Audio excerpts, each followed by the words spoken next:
A reading from the Gospel according to John, chapter 8, verses 1 to 11. Jesus went to the Mount of Olives, but early in the morning he arrived again in the temple area, and all the people started coming to him, and he sat down and taught them. Then the scribes and the Pharisees brought a woman who had been caught in adultery, and made her stand in the middle. They said to him, "Teacher, this woman was caught in the very act of committing adultery. Now in the law, Moses commanded us to stone such woman. So what do you say?"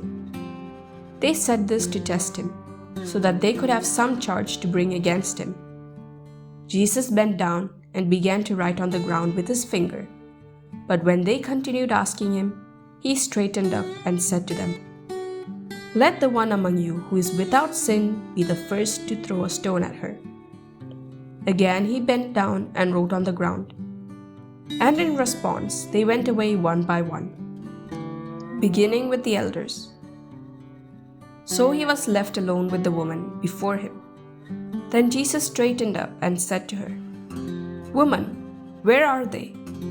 Has no one condemned you?"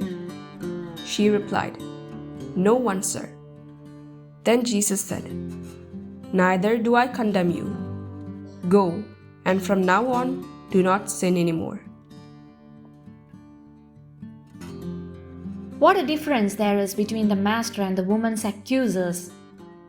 They cited the scriptures to condemn her. Jesus, the very word of God, completely rehabilitates the woman, restoring her hope. From this story, we learn that any judgment that is not inspired and moved by charity only serves to make things worse for those who receive it. God, on the other hand, always leaves room for second chance. He can always find paths that lead to liberation and salvation. Forgiveness changed that woman's life. Mercy and misery embraced. Mercy and misery met there, and the woman's life changed.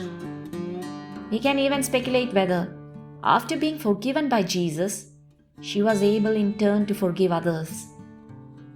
Perhaps she even came to see her accusers no longer as harsh and wicked men, but as a means that led to her encounter with Jesus. The Lord also wants us, His disciples, His church, likewise forgiven by Him, to become tireless witnesses of reconciliation, witnesses of a God for whom the word irredeemable does not exist, a God who always forgives. God always forgives. We are the ones who get tired of asking for forgiveness. Our God is a God who never stops believing in us and always gives us a chance to start anew. There is no sin or failure that we can bring before Him that cannot become the opportunity for starting to live a new and different life under the banner of mercy. There is no sin that cannot be treated in this manner. God forgives everything. He forgives every sin.